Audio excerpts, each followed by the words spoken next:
அப்போ அவங்க 2 பேர் தான் பதவியிலிருந்து இறங்கணும். ஏன்னா சரத் சார் ஒரு கட்சி சார்ந்தவர், ராதா ரவி சாரும் ஒரு கட்சி சார்ந்தவர். நாங்க எந்த கட்சி சார்ந்தவங்க இல்லை. விஜயகாந்த் வந்து அரசியல் வந்தோடனே நடிகர் சங்க மாதிரி விட்டுட்டாரு. சரத்குமாருக்கு நீங்க அதெல்லாம் சொல்ல விரும்புறீங்களா? இல்ல, அவரே புரிஞ்சுக்கிட்டா நல்ல விஷயங்க. நாங்க வந்து நீங்க இறங்கணும்னு சொல்றதுக்கு எங்க எலெக்ஷன், அதனாலதான் எலெக்ஷன் வந்திருக்கு. இப்ப கட்சி சாயல் வந்திருக்குன்னு சொன்னா கட்சி சார்ந்தவரை சொல்லக்கூடாது, கட்சி சாயல் இல்லாதவங்க தான் சொல்லணும்.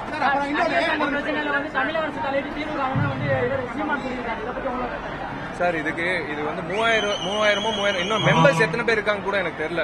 இந்த நடிகர் சங்கம் பொறுத்த வரைக்கும் நடிகர் சங்கத்துக்குள்ளேயே தீர்க்க வேண்டிய ஒரு விஷயம். நாங்க கேட்கறது பெரிய விஷயம் ஒண்ணு இல்ல. கட்டடம் வந்தா எல்லாரும் ஒரே குடும்பம் செயல்படுவோம்.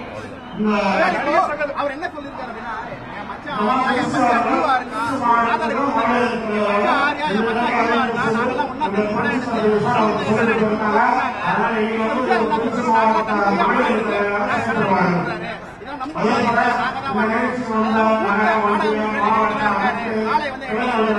அதை விட யாராவது ஒரு மூத்த நாடகம் காமிச்சிட்டாங்க அப்படின்னா நாங்க ஒரே ஒரு விஷயம் சார், துணை தலைவரா ஒரு மூத்த நாடக நடிகர் தேர்ந்தெடுக்க போறோம். 2 துணை தலைவர் இருக்காங்க, அதுல ஒருத்தர் வந்து நாடக நடிகர். அது போக 9 உறுப்பினர்கள் செயற்குழுல வந்து நாங்க நாடக நடிகர்கள் கௌரவப்படுத்துற மாதிரி நாங்க வந்து எங்க அணியில இடம் கொடுக்க போறோம். அது அவங்க கொடுத்தாங்களா இல்லையான்னு எனக்கு தெரியல. அவங்க கொடுத்தா இன்னும் மகிழ்ச்சி எனக்கு. நாங்க வந்து அவங்களை கௌரவப்படுத்துறோம்னு நினைக்கிறேன். இப்ப தேர்தலுக்கு முன்னாடி வந்து நடிகர் சங்க கட்டணம் கட்டுறேன்னு சொல்றீங்க, இது வந்து ஒரு அரசியல் வாக்குறுதி மாதிரி இல்லையா? சார், அரசியல் இல்ல சார். இப்போ நம்ம எல்லாம் மனுஷங்க. ஒரு வீட்டுக்கு போகும்போது வீட்டுல அவங்க கஷ்டம் சொல்லும் போது அதை தீர்க்க வைக்கிறது நம்மளோட கடமை. அவங்க எல்லாம் நம்ம ஒரே குடும்பம் சார்ந்தவங்க.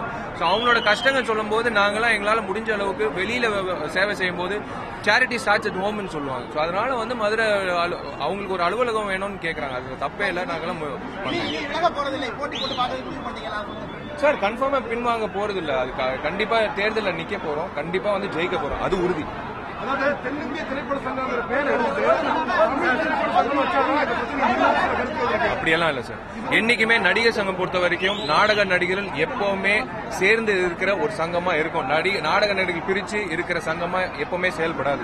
அது எங்களோட நோக்கம். நாடக நடிகர்களை கௌரவப்படுத்துறதுக்காக தான் இளம் நடிகர்கள் உட்பட அத்தனை பேரும் முன்னுக்கு வந்திருக்கோம். அது கண்டிப்பா நடக்கும்.